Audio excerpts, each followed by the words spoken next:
बघा आजचा प्रयोग आहे. आजच्या प्रयोगाचं नाव आहे उष्णतारोधक फुगा. बरोबर आहे. आता या फुग्यामध्ये आपण काय भरलंय? काहीच नाही म्हणजे काय आहे?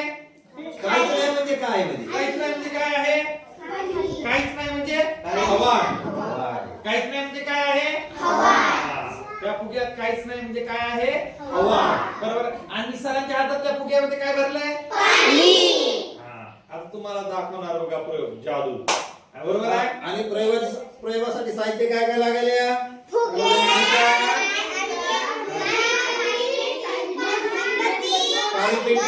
मेणबत्ती, फुगा, पाणी, काळी पेटी, बरोबर आहे. मेणबत्ती. आता बघा, आता हा फुगा आहे ना, हा फुगा मी मेणबत्तीवर धरतो, जळत्या बघा. काय झालं? फुटला. बरोबर आहे. आता ते फुटत नाही. हा फुटला ना. आता सरांच्या हातातला फुगा बघूया. मी इकडे उचलून ठेवतो. पाणी जर सांडलं तर माचीस उचलून ठेवा. माचीस पण उचलून घेऊया. आता बघा हा फुगा फुटतो की नाही बघूया. अरे बापरे. फुटतंय का? काय करतोय का फुटत नाही हा?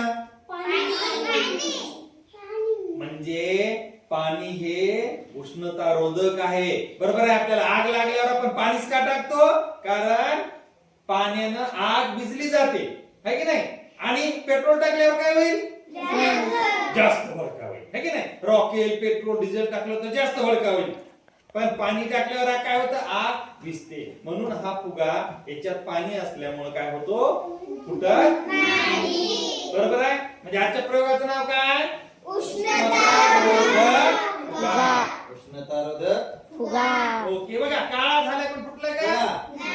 खाल्ल्या साईडनं काळा झालाय पण फुटला का? नाही. कारण त्याच्यामध्ये पाणी आहे की नाही. आणि पाणी कसं आहे? उष्णतारोधक आहे. त्याच्यामध्ये उष्णता वाहू शकत नाही. म्हणजे विरोध करते उष्णतेला. त्यामुळे आपण आग लागल्यानंतर फायर ब्रिगेडची गाडी येते आणि पाणी विझवते. काय असते फायर ब्रिगेडच्या गाडीमध्ये? काय असते? पाणी. फोटो घेतलास का रे? फोटो घेते का? ठीक आहे. हा. प्रयोगाचं नाव लक्षात ठेवा. कुणी आलं विचारतं. तुमची तुम्हाला घेऊन जा घरी. हो कुठे लावायचं आता? तिकडे जरा तिकडे घेऊन जा. हो? घेऊन टाकला आता. ज्याचं त्याला साहित्य परत